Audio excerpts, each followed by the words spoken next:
Welcome back. You're watching our Young Turks Women's Day special. 34-year-old Nidhi Agarwal's fashion portal Karya.com claims to help women discover the perfect fit and variety for Western wear for their wardrobes. Now, believing that one size cannot fit all, Karya's entire range of clothing comes in 18 sizes, specially designed for the Indian silhouette.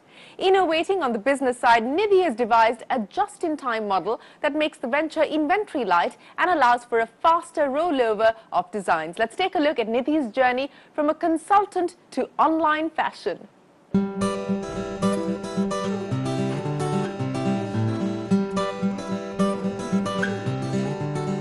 Not one, not two, but 18 sizes to choose from so that you can get your perfect fit.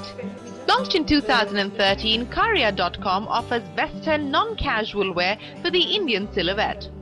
Founded by Nidhi Agarwal, the venture has made an algorithm that helps women find the right size by just providing 3 basic measurements. Nidhi claims that not only are 85% of the orders the right fit the first time, but their innovation has been standardized in such a manner that if you are a size 6C, you need to book both top and bottom with just that one size. Having worked for 13 years as an auditor, finance and marketing analyst and a business strategist, we asked Nidhi what made her change labels from a working professional to an entrepreneur. I was on my way to the airport to attend a client meeting. I had to fly out to that client meeting. I dropped coffee on myself in the cab and really stopped to replace my shirt with a simple basic white shirt. Now, something as basic as that was so hard to find. So like a typical consultant, I wondered if I were the only one or if there are other women who face similar problems, and therefore decided to survey 250 odd women across metro, non-metros to understand whether they identified with the same unmet needs, right? A whopping 80% of them actually identified with the same unmet needs, which were fit, femininity, functionality and fashion forwardness, really.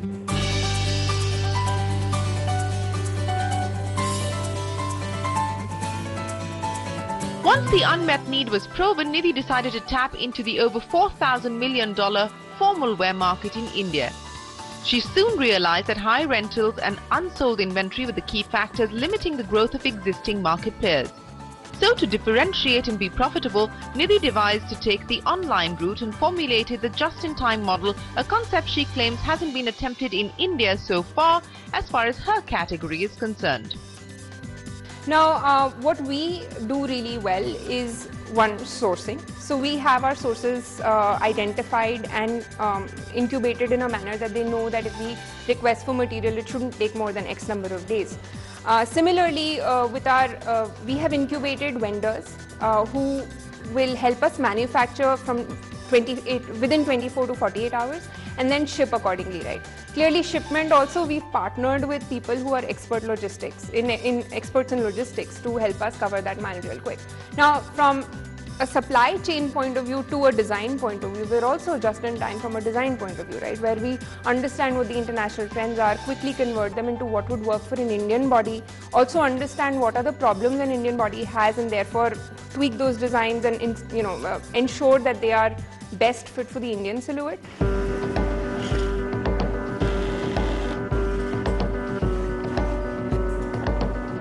This has made the venture inventory light, thus not facing the industry-wide challenge of getting rid of unsold wares. The team also stays agile and relevant by crunching data gathered from customer behavior on a real-time basis and deploying it in not just the production field but also in design and raw material sourcing. Growing 30% in revenues month on month with zero marketing spends, Nidhi seems to be on the right track. But starting up had its own share of hiccups. Some that are common to all entrepreneurs and some exacerbated by the fact that she is a woman.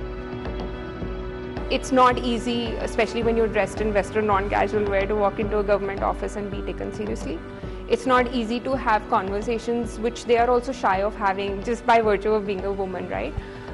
So to that end, I do thank all the help that I've got from my family in terms of just being administration focused and just getting those pieces in place, right? I don't think there's any way I could have done it by myself. there have been times that I have had to stand up and say, hey, I am the one who wears the pants around this organization, and so please do what I'm asking you to do, because that is the final decision, right? To deliver the decision correctly, very clinically so sometimes, is something that I've had to develop and has gone against my usual grain of being, right? But it has to be done.